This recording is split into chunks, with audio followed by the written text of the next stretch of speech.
Have you ever wondered why that person at work who walks all over everyone else got the promotion? Or why that acquaintance who seems to care about no one is doing better in life than you, who always tries to do the right thing? If you've ever felt like the world rewards the wrong people, then this video is for you.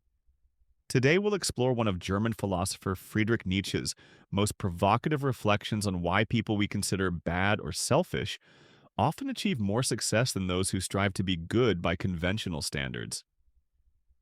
And spoiler alert, the answer isn't what you probably imagine. Nietzsche wasn't advocating that we should be cruel or dishonest.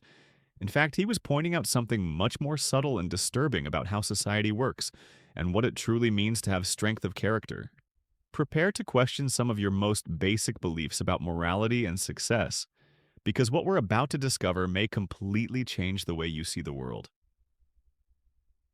When Nietzsche spoke of going beyond good and evil, he wasn't suggesting that we should become conscienceless psychopaths. That's one of the most misinterpretations of his thinking. What he really meant was that we need to question whether our concepts of good and evil are truly our own, or whether we've simply absorbed what society has told us is right and wrong. Think about it. From a young age, we're taught that we should be good, obey the rules, not question authority, and always think of others before ourselves. But do these rules actually make us better people or just more manageable? Nietzsche suspected that often our goodness is nothing more than disguised conformity. The people who seem most successful are often those who have managed to develop their own values, regardless of what society expects of them. They aren't necessarily bad, but they are courageous enough to follow their own moral compass, even when it puts them at odds with social expectations. Imagine that person at work who doesn't hesitate to self-promote, who talks openly about their achievements, and who negotiates salaries assertively. To many, they may seem arrogant or selfish, but perhaps they've simply transcended the social programming that teaches us to be modest and humble, even when it hurts us. One of Nietzsche's most important concepts is the will to power. And no, this doesn't mean the desire to dominate others like a dictator.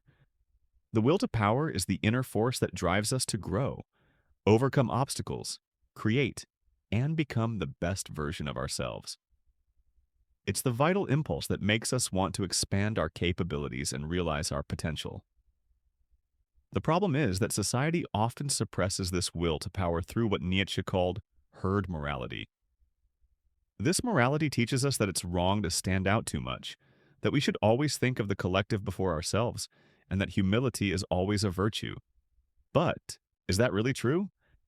People who can maintain their will to power, even when facing social pressure, often achieve more in life because they aren't limited by others' expectations. They set ambitious goals, take calculated risks, and don't settle for mediocrity just to please others. Let's be honest. How many times have you stopped yourself from pursuing something you truly wanted because you worried about what others would think?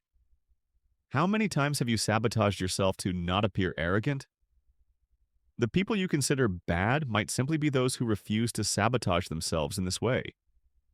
Of course, there's a difference between having a healthy will to power and being genuinely destructive. Nietzsche wasn't advocating that we step on others to get ahead, but he was pointing out that our tendency to judge as bad anyone who refuses to diminish themselves may be preventing us from recognizing genuine strength of character. Here we come to a point that may bother many people, but it's important to face this reflection. Nietzsche observed that often what we call kindness can actually be weakness in disguise. Not all kindness, of course, but specifically the kindness born of fear of confrontation, the need for approval, or the inability to set boundaries. Think about that person who always says yes to everything, who never expresses their true opinions to avoid conflict, who constantly sacrifices themselves for others but deep down resents them. They may appear good on the surface, but this kindness is built on a foundation of fear and insecurity, not genuine inner strength. On the other hand, someone who can say no when necessary, who stands up for their positions even when they're unpopular, and who sets clear boundaries may be seen as difficult or selfish. but this person may be demonstrating a more mature form of integrity. This is where the situation becomes especially disturbing for those who have never reflected on it. Often, the people we judge as worse are simply those who have developed the courage to be authentic, while we are stuck in patterns of behavior imposed on us since childhood. Before continuing, if you find these reflections interesting and want to see more content on philosophy and psychology applied to everyday life, consider subscribing to the channel and leaving a like. This helps me a lot in continuing to bring you this type of content. And now, let's delve even deeper into this discussion. Nietzsche had a concept he called free spirits, people capable of independent thought, questioning traditions, and creating their own values. These free spirits are often misunderstood by society, precisely because they don't fit the expected mold. What happens is that these people pay a social price for their authenticity. They may be seen as arrogant, difficult to deal with, or even mean because they don't follow the unwritten rules of appropriate social behavior. But paradoxically, this very independence of thought is often what leads them to success. Let's consider some concrete examples. Steve Jobs was known for being extremely demanding and sometimes cruel to his employees. Many considered him a difficult person. But it was precisely his refusal to accept mediocrity and his will to create revolutionary products that led to his extraordinary success. This doesn't mean we should be cruel to people, but it might mean we need to rethink our tendency to negatively judge anyone who refuses to be nice by conventional standards. The free spirit doesn't seek external approval as a primary source of validation.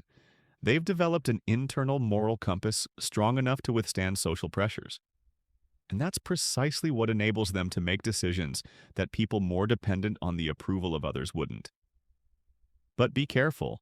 Being a free spirit doesn't mean being reckless or irresponsible. In fact, it requires even greater responsibility because you have to bear the consequences of your choices without being able to blame the rules or society when things go wrong. We've reached the most provocative point of this entire discussion. In the modern world, especially in the corporate world and on social media, being too nice can literally be a recipe for mediocrity. And this creates a disturbing paradox. To achieve genuine success, we often need to do things that go against our social programming to be a good person. Let's be practical. In the job market, who gets the best positions? Often it's those who know how to self-promote, who negotiate assertively, who aren't afraid to take credit for their work, and who can network strategically. To someone raised with values of modesty and humility, these attitudes may seem bad or false. But are they really? Or have we been conditioned to view self-worth as something negative because it serves the interests of those who prefer to keep us small and controllable? Consider romantic relationships. How many people get stuck in unfulfilling situations because they've been taught that love is sacrifice and that setting boundaries is selfish? Meanwhile, people who can maintain their individuality and establish healthy boundaries often have more balanced and satisfying relationships. The same applies to financial life. People who negotiate better, invest more aggressively, take calculated risks, and don't feel guilty about wanting financial prosperity often achieve greater economic security. But our culture still carries remnants of a morality that views financial success as suspect. Nietzsche anticipated this modern paradox when he criticized herd morality. He realized that moral systems that discourage individual excellence and self-realization ultimately produce societies of frustrated and mediocre people who then project their resentment onto the few who have managed to transcend these limitations. This doesn't mean we should become unscrupulous. It means we need to develop discernment to distinguish between genuine strength of character and unnecessary cruelty, between healthy self-worth and destructive narcissism, between setting boundaries and being insensitive to the needs of others. After all this reflection, we return to the original question.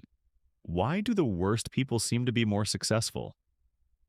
Nietzsche's answer is both disturbing and liberating. Perhaps they aren't the worst people. Perhaps they are simply the bravest. What we call evil in many of these people may actually be the courage to live by their own values, even when it goes against social expectations. It's the ability to set limits, to pursue their goals with determination, and to not sabotage themselves to please others. This doesn't mean we should become cruel or insensitive people. It means we need to deeply question which of our values are genuinely ours and which were merely implanted in us by a society that may have an interest in keeping us small and controllable. True strength of character, according to Nietzsche, lies not in blindly following traditional moral rules, but in developing the wisdom and courage to create our own ethical values, taking full responsibility for the consequences of our choices.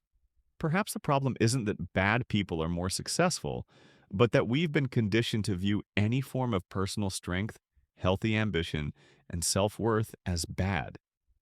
And as long as we remain trapped in this programming, we'll remain frustrated watching other people achieve what we secretly desire for ourselves. The question remains, do you have the courage to question your own concepts of good and evil? Can you distinguish between genuine kindness and disguised conformity?